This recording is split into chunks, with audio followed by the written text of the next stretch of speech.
अगर आपके जीवन में लाइफ पार्टनर अच्छा आ जाता है तो आपका जीवन बहुत आसान हो जाता है। आपके हर दुख में आपका पार्टनर आपका साथ देता है। लेकिन अगर आपके जीवन में आपका लाइफ पार्टनर थोड़ा गलत आ जाता है तो ऐसी अवस्था में जो आपका जीवन है वो अंधकारमय हो जाता है। फिर कोर्ट कचहरी न्यायालय के चक्कर लगने लगते हैं। क्या एक कोई ऐसा रास्ता है कि अगर यहाँ पर विवाह के बाद होने वाली जो दिक्कत है वो पहले ही हम समझौते के तौर पर उनको समझौता कर ले, एक एग्रीमेंट बना ले? क्या ऐसा एग्रीमेंट बनाया जा सकता है? जी हाँ दोस्तों, आज मैं इस वीडियो के माध्यम से आपको यही जानकारी देने वाली हूँ। क्या भारतवर्ष में प्रीनप एग्रीमेंट बनाए जाते हैं? प्रीनप एग्रीमेंट से तात्पर्य होता है कि विवाह के बाद आने वाली जो दिक्कतें हैं, अगर पति पत्नी के बीच में किसी भी प्रकार से मतभेद की स्थिति उत्पन्न हो जाती है तो वो विवाह से पूर्व ही समझौता कर लेते हैं। जैसे तलाक से जुड़े हुए सारे प्रश्न, अगर कस्टडी से संबंधित कोई प्रश्न है, या पत्नी अगर पति की प्रॉपर्टी पर क्लेम करती है, हिस्सा मांगती है, तो वहाँ पर ये बातें पहले ही प्रीनप एग्रीमेंट के तहत लिखाई जाती है और वहाँ पर पक्षकारों के हस्ताक्षर किए जाते हैं। वहाँ पर वकील साहब और पक्षकार होते हैं और वो हस्ताक्षर करते हैं कि अगर इस तरह से स्थिति उत्पन्न होती है तो ये एग्रीमेंट हो सकता है हमारे काम आ जाए। क्या ये भारत में वैलिड है? सबसे बड़ा सवाल। देखिए, अगर बात करें हिंदू विवाह अधिनियम की, तो विवाह एक ऐसा पवित्र गठबंधन है जहाँ पर दो लोग आपस में विवाह करते हैं, सुख दुख के साथी होते हैं और एक तरीके से वो अपने लाइफ पार्टनर के साथ अपना जीवन गुजारते हैं। भारत में विवाह समझौता कानूनी रूप से अमान्य है, यानी कि भारत में ये मान्य नहीं है, लेकिन पूर्ण रूप से मान्य भी नहीं है।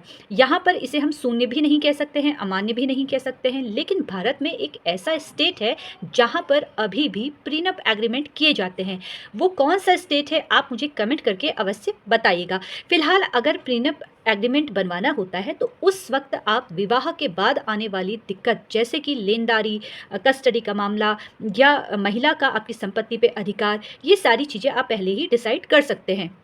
यहाँ पर मैं आपको बता दूं कि यहाँ पर आपको गवाहों की आवश्यकता होगी, यहाँ पर आपको वकील साहब की आवश्यकता होगी। दोनों पक्षकार के वकील आएंगे और दोनों पक्षकार वकील साहब के समक्ष हस्ताक्षर करते हैं, गवाह होते हैं और इस तरह से ये एग्रीमेंट बनाया जाता है।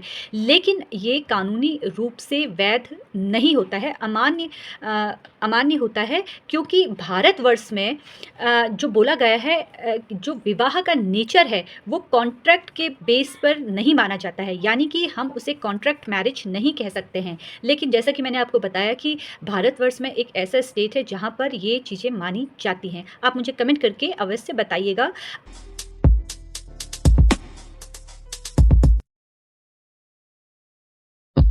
देखिए, अगर बात करें यहाँ पर भारतीय अधिनियम में एक सेक्शन होता है, भारतीय अनुबंध अधिनियम 1872 के सेक्शन 10 के अंतर्गत ये बोला जाता है कि आप किसी भी तरह से कॉन्ट्रैक्ट करते हैं तो वहाँ पर समझौता अगर दोनों पक्षकारों के मध्य में होता है, दोनों स्वतंत्र रूप से सहमति देते हैं, तो वो कॉन्ट्रैक्ट माना जाता है। ये सेक्शन 10 के अंतर्गत कहा जाता है। लेकिन यहाँ पर एक सेक्शन 23 भी है जहाँ पर ये कहा जाता है कि अगर ऐसा समझौता जो सार्वजनिक नीति का उल्लंघन करती है तो वहां पर उस समझौते को शून्य भी करवाया जा सकता है।